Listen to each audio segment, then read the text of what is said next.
Pas saya sampai di dekat dia itu, dia langsung lompat ke tengah jalan. Dia bilang, "Kak."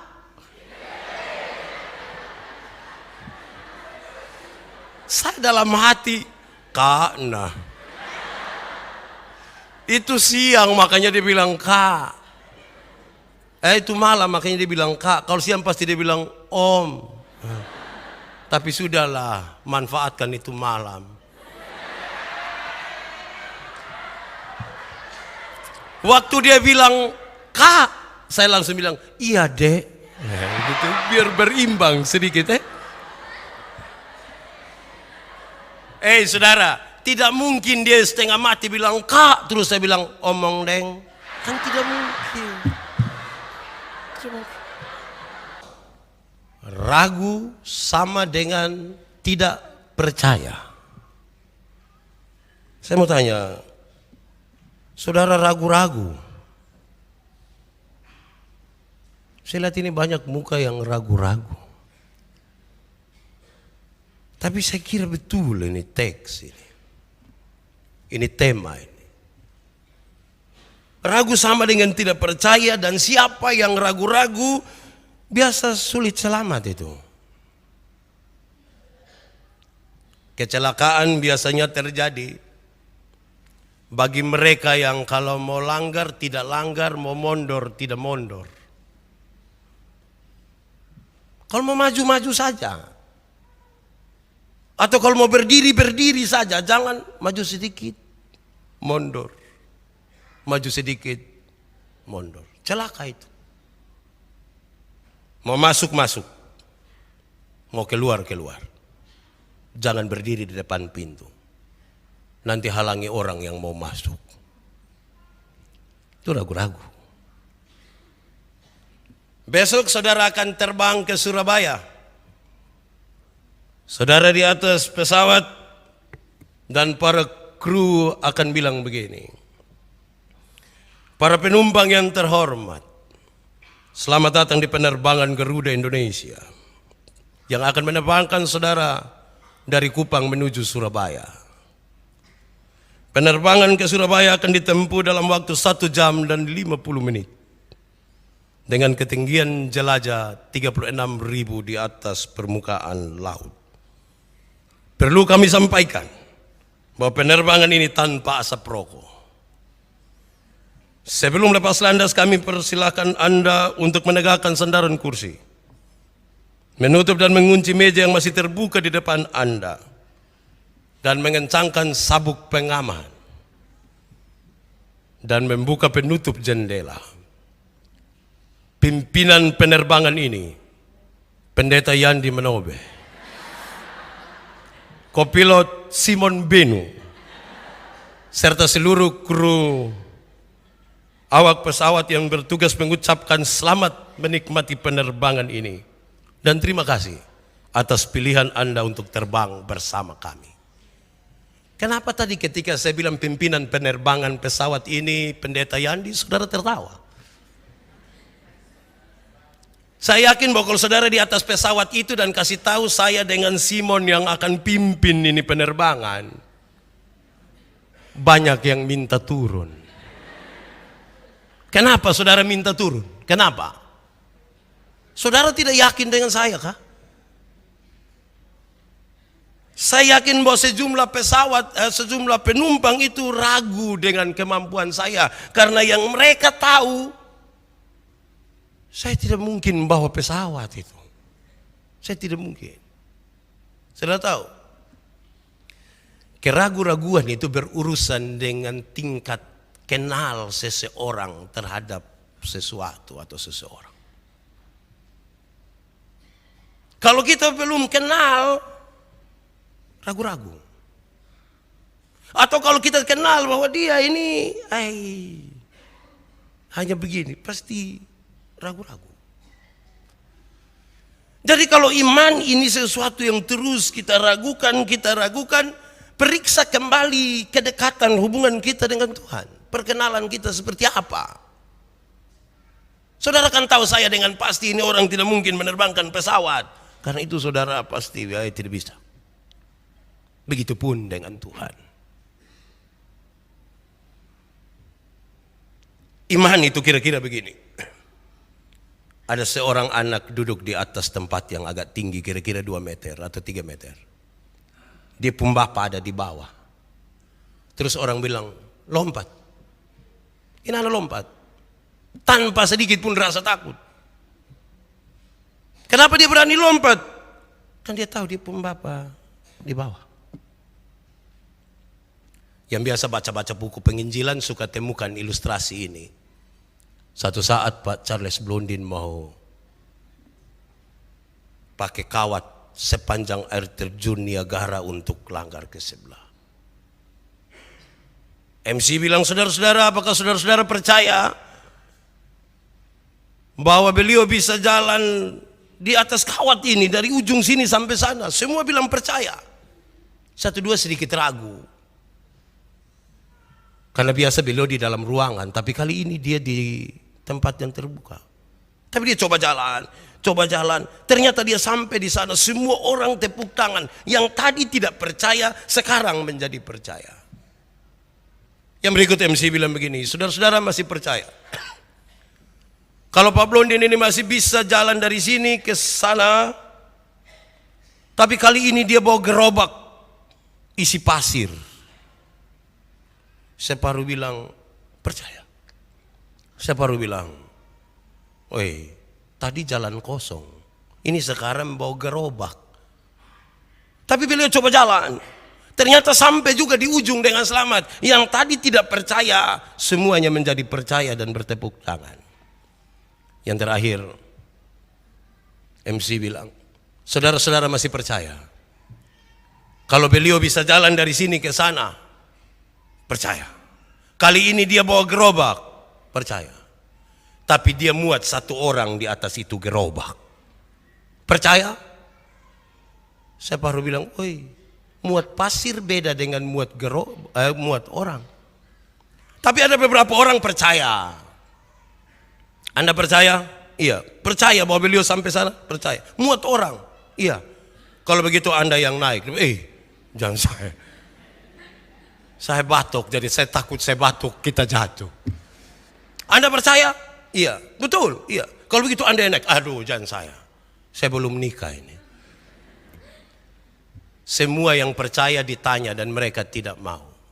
Beliau bilang, kalau begitu pertunjukan selesai, karena tidak ada yang mau naik di situ.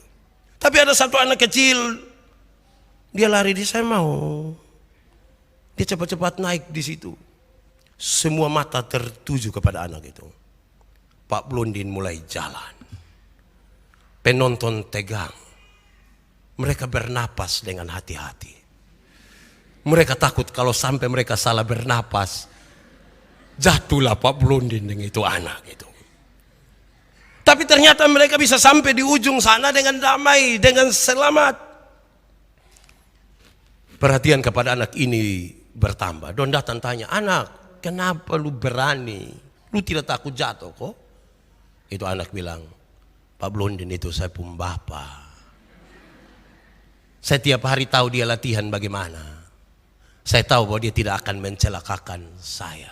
Karena itu saya berani naik. Kalau itu anak kecil pun bapa nama Pak Yandi. Saya yakin dia takut. Tapi dia tahu betul dia pun bapa bisu gitu. Kira-kira seperti itu. Saudara, lantas kita baca teks ini untuk memberi penjelasan tentang ragu-ragu itu sama dengan tidak percaya. Awal dari teks ini mengingatkan kita perjalanan 2 orang ke Emmaus. Kalau kita baca keseluruhan dari pasal ini, kita menemukan pesan bahwa murid-murid ada bersama-sama dengan Yesus, tapi mereka belum mengenal Yesus. Bahkan keraguan-raguan itu begitu besar. Oleh karena apa? Oleh karena 3 hal yang ingin saya sebutkan ini. Yang pertama, kalau kita belajar dari mereka yang ke Emmaus, mata mereka tertutup. Apakah yang menutup mata mereka? Yang menutup mata mereka adalah perhatian mereka kepada Yesus. Ekspektasi mereka sangat tinggi kepada Yesus. Oh, Yesus ini akan menjadi Mesias. yang membebaskan kami dari penindasan Romawi yang kuat. Dalam semangat yang kuat tentang Yesus itu, ternyata kenyataan berlaku terbalik. Yesus yang mereka andalkan itu bahkan mati tak berdaya di hadapan mata mereka. Hal ini sungguh-sungguh menjadi selaput yang menutup mata mereka untuk mengenali ini. Kan tidak mungkin lagi. Bagi mereka tidak mungkin. Kenapa mereka tidak kenal? Yang kedua, oleh karena otak mereka yang tertutup. Jadi mata yang tertutup. Tetapi sekaligus otak mereka yang tertutup tentang firman Tuhan. Terhadap firman Tuhan yang dalam teks tadi kita temukan. Anak manusia itu harus menggenapi seluruh nubuat dalam kitab-kitab perjanjian lama. Tapi sungguh-sungguh memang pemahaman mereka tentang itu menjadi tertutup. Yang ketiga, kenapa mereka tidak mengenalinya? Sampai-sampai mereka begitu ragu-ragu. Oleh karena mereka sungguh-sungguh kehilangan damai sejahtera. Tidak ada damai dalam hati mereka. Salam pertama yang Yesus sebutkan bagi mereka ialah damai sejahtera bagimu. Karena dia tahu murid-murid waktu itu sungguh-sungguh terguncang iman mereka. Orang yang terguncang imannya kehilangan damai sejahtera. Dan orang-orang yang kehilangan damai sejahtera akan sulit sekali untuk percaya dengan segenap hati karena tidak ada damai dalam hatinya. Paling tidak, saudara-saudara, dari tiga hal ini akan menunjukkan kepada kita sesuatu tentang benarkah kita ini adalah orang-orang percaya, atau mata kita sementara tertutup oleh karena pemahaman dan pengenalan kita yang bermasalah tentang Tuhan. Ataukah otak kita tertutup karena tidak mampu untuk mengkonversi firman Tuhan itu dalam kehidupan kita, dalam perjalanan dengan Yesus.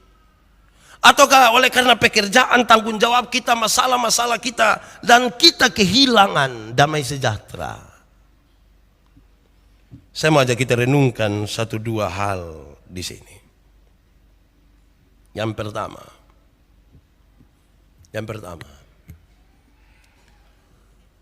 orang yang percaya itu akan memahami dengan baik, tanpa sedikit pun keraguan-raguan, bahwa Tuhan yang bangkit itu bukan hantu atau halusinasi. Saya antara tidur atau tidak tidur waktu itu. Dia sendiri mau percaya juga dia ragu-ragu. Karena waktu itu dia tidak tahu dia tidur atau tidak tidur. Yesus menjelaskan kepada murid-murid dengan baik bahwa dia bukan hantu. Ini sebuah penjelasan yang baik tentang kebangkitan itu. Ini dagingku. Hantu tidak punya tulang dan daging. Sekaligus Yesus ingin menjelaskan cara kerja Tuhan tidak sama dengan cara kerja hantu. Tuhan, hantu. Itu dua hal yang berbeda. Hantu itu dia pekerja karena mana kok? Angkat tangan yang tahu hantu. Di sini tidak ada. Yang bakawan dengan hantu tidak ada. Berarti bakawan dengan siapa? Dengan Tuhan. Tapi cara kerja Tuhan tidak sama dengan kerja hantu yang penuh mistik, penuh magis. Tetapi orang-orang beriman hari ini ingin Tuhan bekerja seperti hantu. Dan keraguan-raguan kita makin besar. Padahal Tuhan berproses secara alamiah sekali, dekat dengan kehidupan sehari-hari. Adakah padamu makanan? Adakah padamu makanan? Maka mereka memberikan kepadanya sepotong ikan goreng. Terlalu dekat Yesus ini dengan kehidupan sehari-hari daripada murid-murid.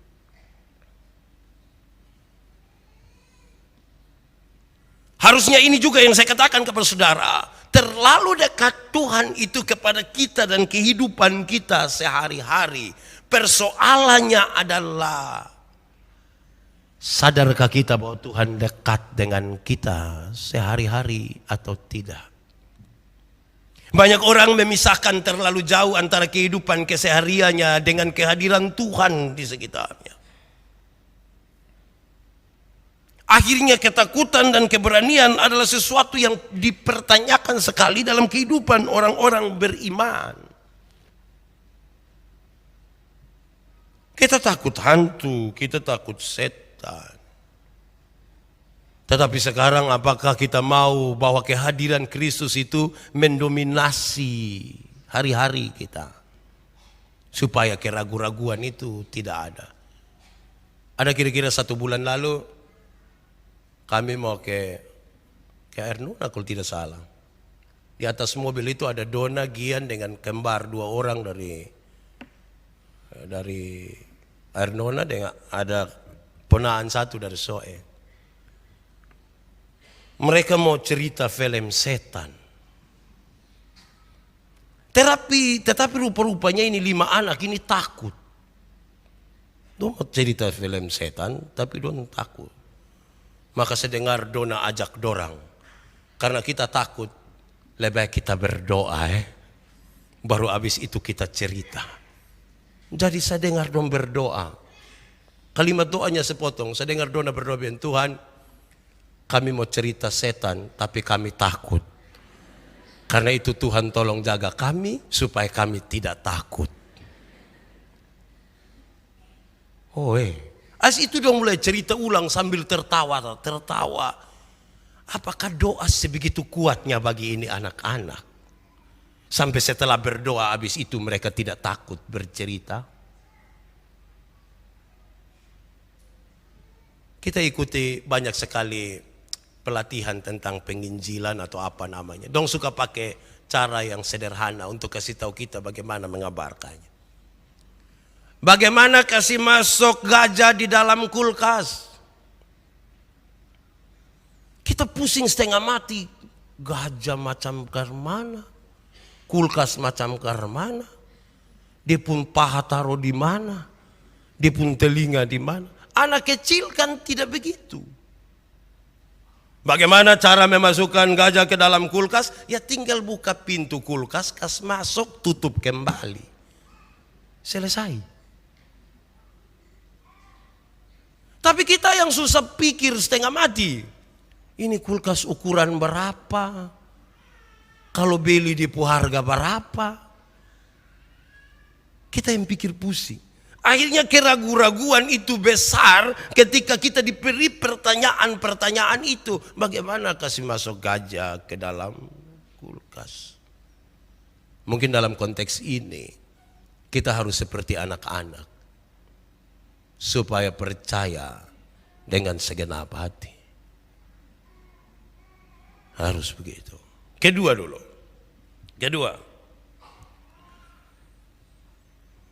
Apa yang ingin ditunjukkan Yesus pada kisah tadi?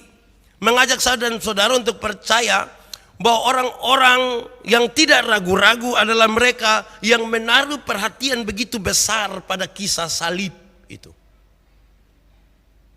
Ini kisah yang luar biasa, di mana seorang sahabat mau mati bagi sahabat-sahabatnya. Ini kisah yang begitu luar biasa. Ada apa di situ? Hanya ada satu. Hanya ada cinta kasih yang besar. Cinta kasih yang besar itu yang membuat orang tidak ragu-ragu. Cinta kasih yang besar itu yang membuat orang melangkah melewati batas-batas.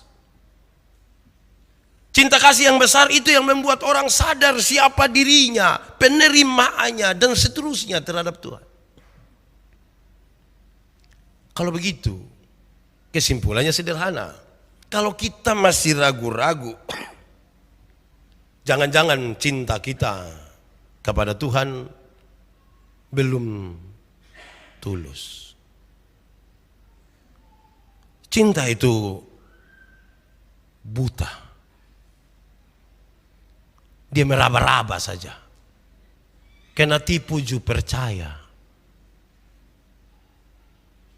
Cinta kurang lebih begitu. Serahkan sepenuhnya. Tetapi yang ketiga, untuk memberi kesimpulan kepada dua hal itu. Oleh karena sekarang dia tahu bahwa Kristus itu bangkit dengan suku. Sebagai sebuah pribadi yang sungguh-sungguh ada. Dan berdasarkan refleksi yang kuat kepada cinta Kristus sampai kepada kayu salib itu, maka orang yang percaya adalah orang yang tidak ragu-ragu untuk memberitakan kepada dunia ini. Menurut teks tadi, segala bangsa harus mendapat berita ini, karena berita ini benar. Berita ini bukan berita bohong. Dan kalau kita tahu berita itu benar, berita itu harus disampaikan kepada semua orang, seluruh bangsa. Dan pertanyaannya sekarang, apakah saudara berani untuk menyampaikan berita itu ke seluruh dunia? Itu tanda tanya paling besar. Berulang-ulang kali di mana-mana kita dengar kalimat ini, bahwa kalau Tuhan datang, Tuhan tidak tanya berapa gereja kita bangun, ada berapa banyak orang kita bawa kepada Tuhan, tapi ada berapa jiwa yang mendengarkan dan dibawa kepada Tuhan. Saya bilang kepada saudara bahwa membawa orang kepada Tuhan menjadi sebuah kewajiban, tugas, tanggung jawab terbesar dari orang-orang percaya. Tapi masalahnya adalah membawa orang datang kepada Tuhan itu gampang kok susah. Susah kok gampang. Banyak orang akan bilang susah. Kenapa? Ada kemungkinan karena dia juga ragu-ragu. Belum omong saja dia pun pikiran terlalu banyak. Misalnya saya omong kok takuju begini, takuju begitu. Kenapa hidup dan takuju-takuju?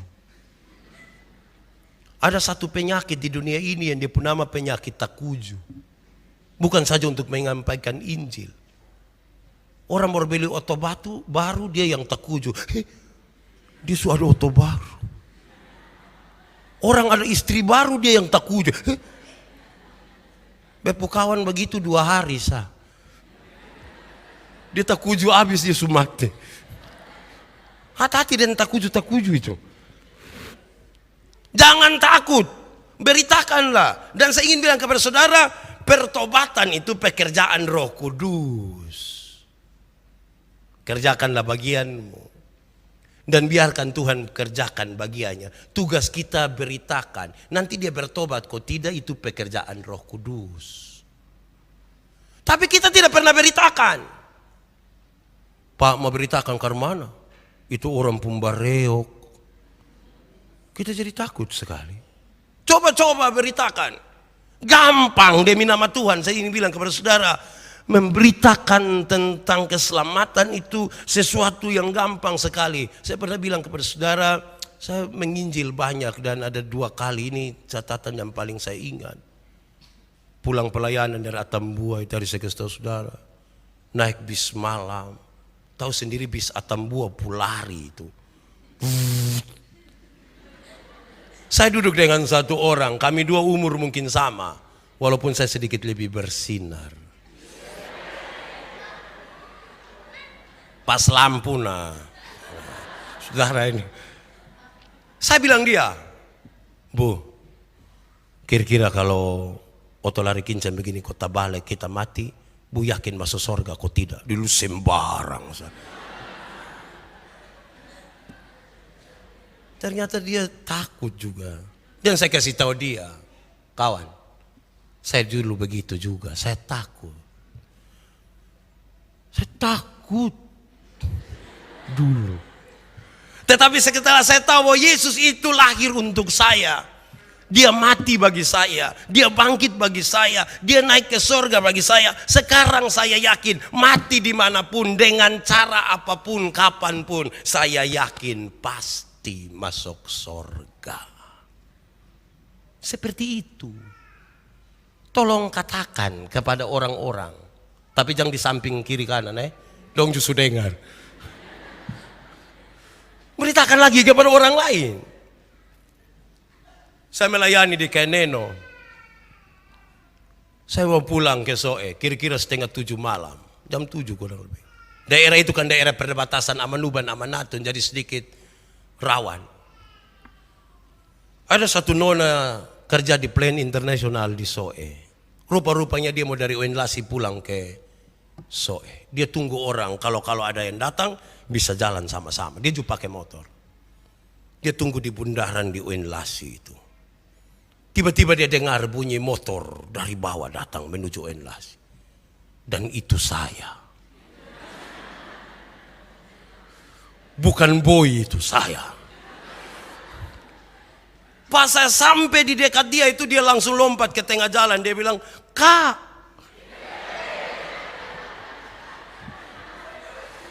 Saya dalam hati, "Kak, nah."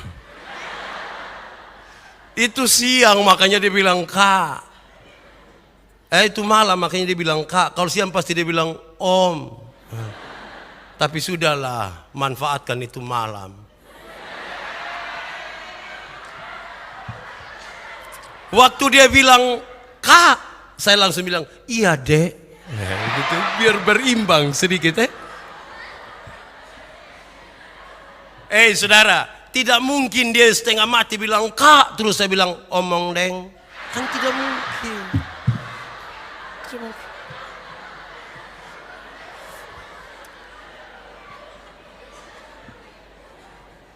"Kak," "Iya, Dek." "Kakak mau pisau?" "Iya." "Boleh kita sama-sama?" Saya bilang, "Kenapa tidak?"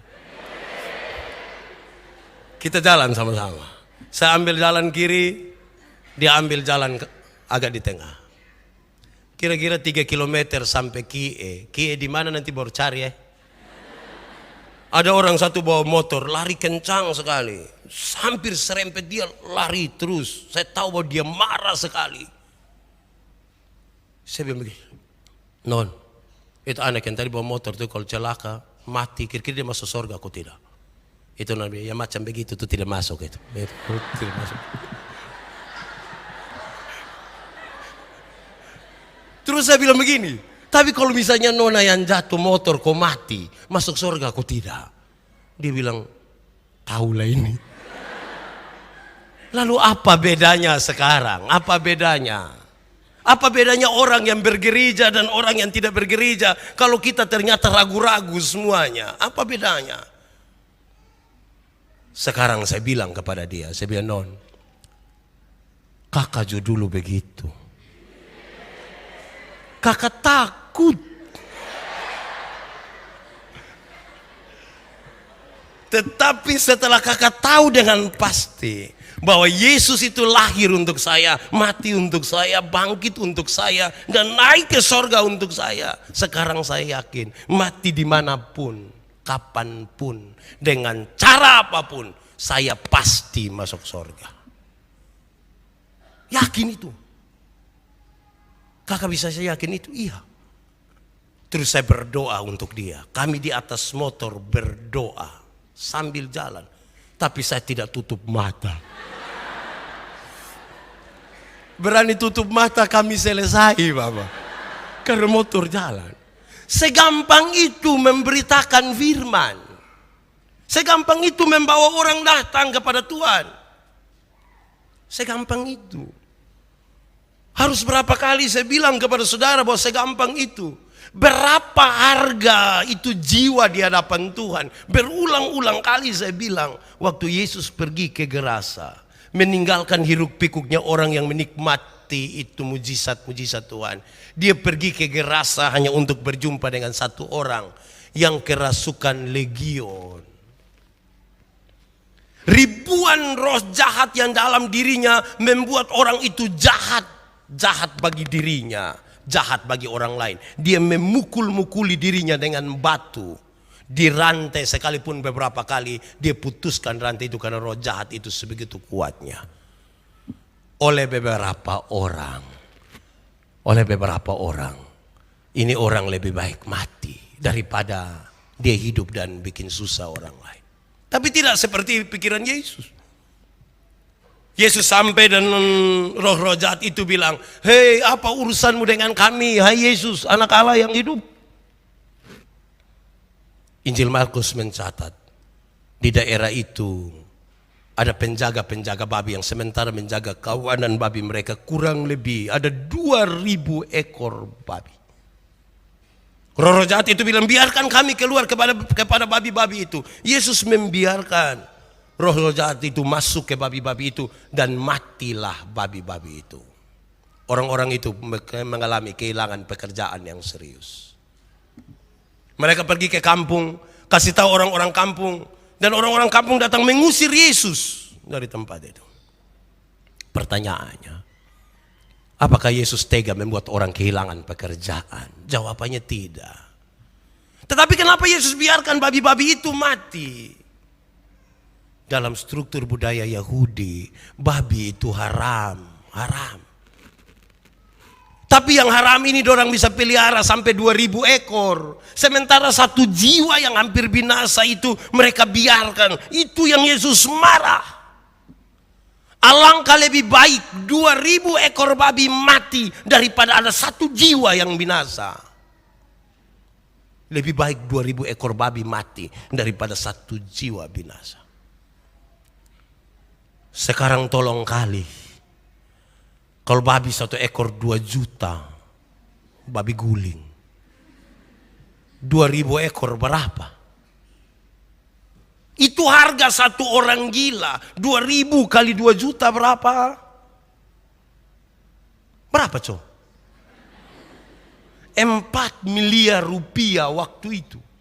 Harga satu orang gila yang tidak dianggap oleh masyarakat. Dan saudara tahu, siapakah orang gila itu?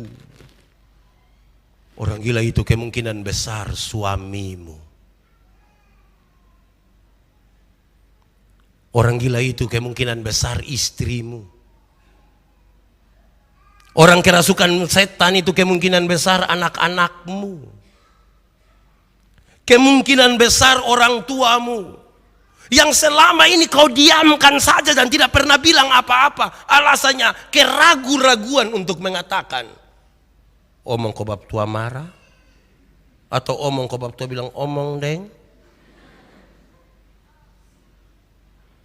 Sebentar pulang, beritakan. Kasih tahu. Kalau kita tahu dengan pasti. Saya di Alor ini. Saya dapat cerita satu. Saya tidak lihat tapi nomor cerita kejadian ini.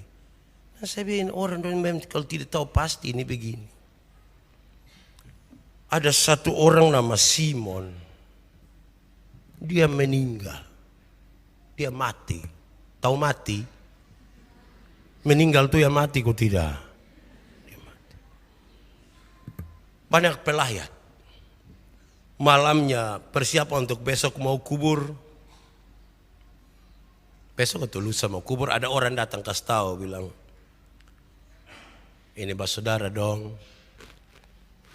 Nanti kami mau titip sesuatu ke Simon. Jadi ini orang dong berpikir positif saja. Keluarga bilang, aduh terima kasih karena sudah datang lihat Simon. Tapi besok baru saya bawa. Iya. Besok ternyata yang datang bilang mau titipkan ini. Dia datang membawa sesuatu, ada bungkusan di situ.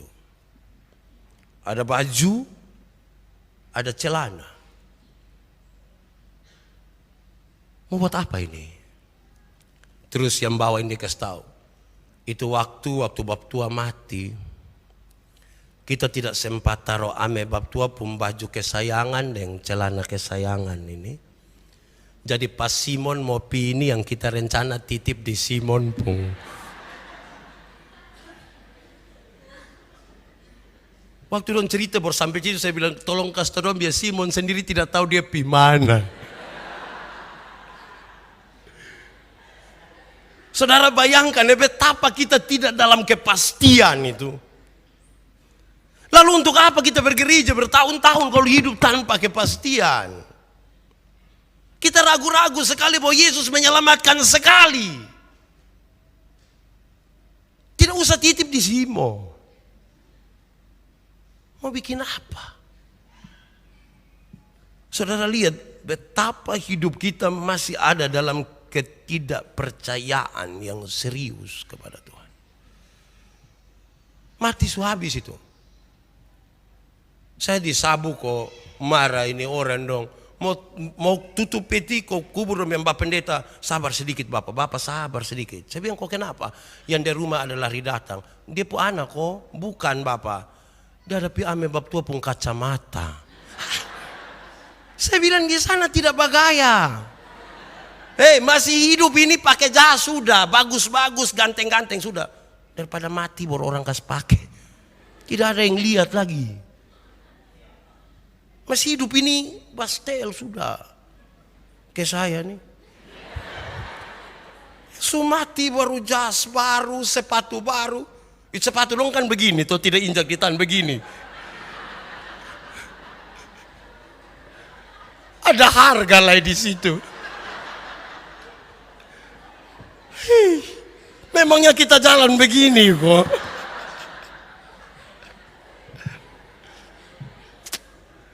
Hiduplah dalam beriman, dalam percaya yang sungguh kepada Tuhan. Saudara akan menikmati kehidupan dalam damai sejahtera. Sejahtera. Percaya itu damai. Damai sejahtera. Saudara tidak damai kok. Mau pakai sepatu begini.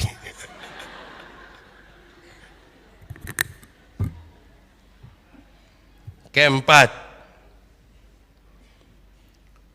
orang yang percaya kepada Tuhan.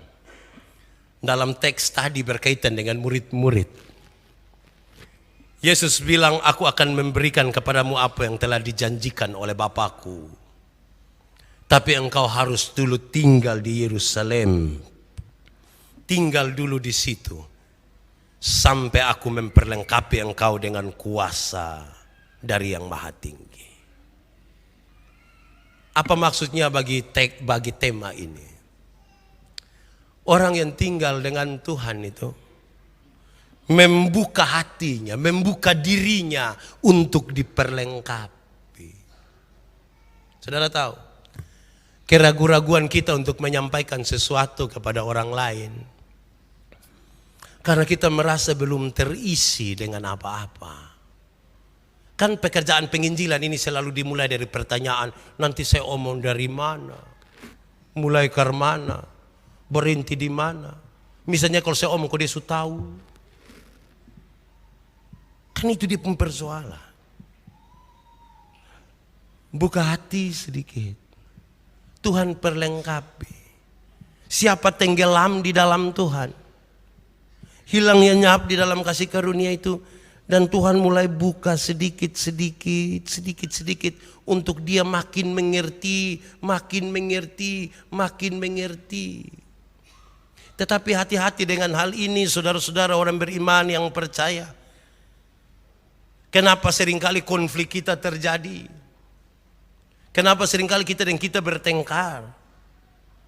Karena kita diperlengkapi, semua pegang senjata, semua pegang busur anak panah, tapi kita tidak ada tempat untuk perang.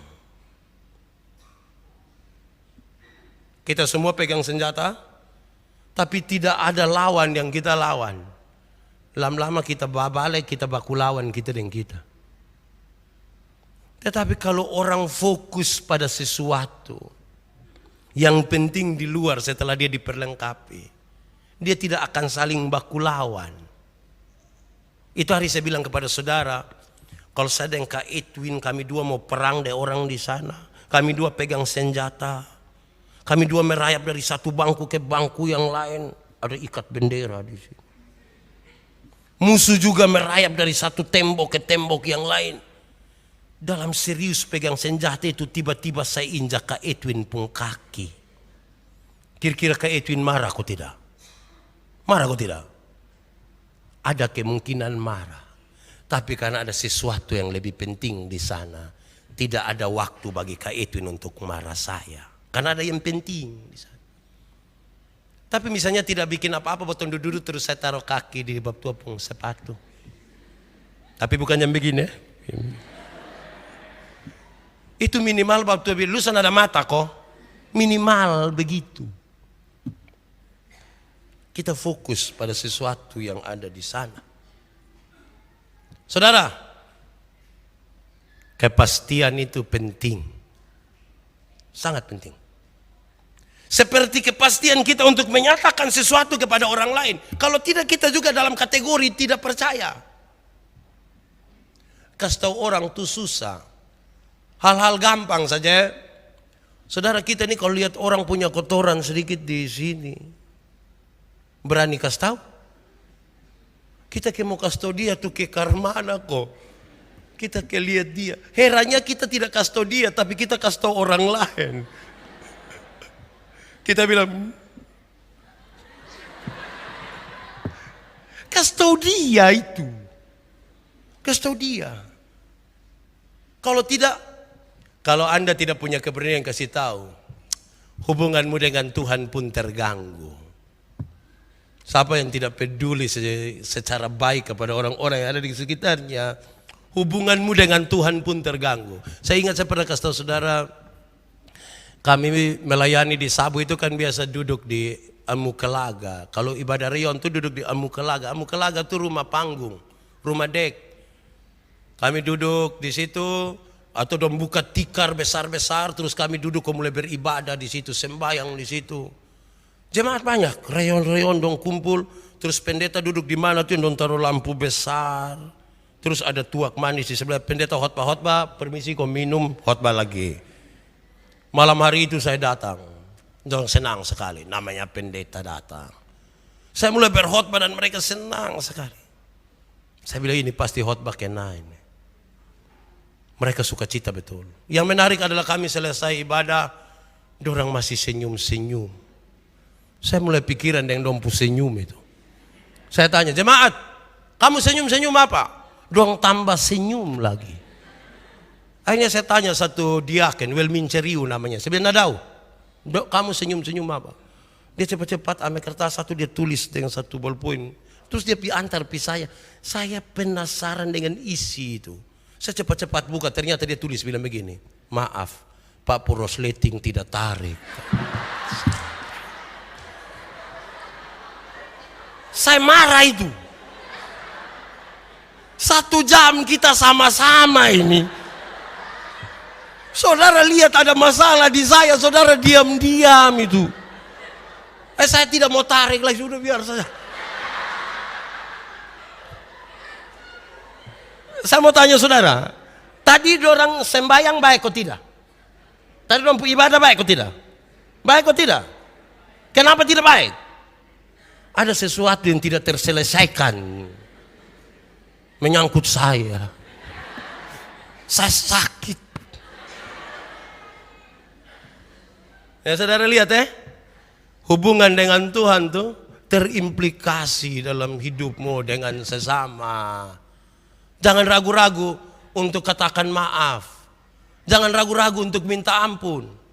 Juga jangan ragu-ragu katakan aku cinta padamu. Jangan ragu-ragu. Saudara masih ragu kok? Apa yang terlalu dipertahankan? Harga diri kah? Apa? Kasih tahu dia, jangan ragu-ragu. Tuhan bekerja dengan baik dan luar biasa. Kami PA di gereja Silo. Ada seorang penatua. Dia sekaligus seorang polisi.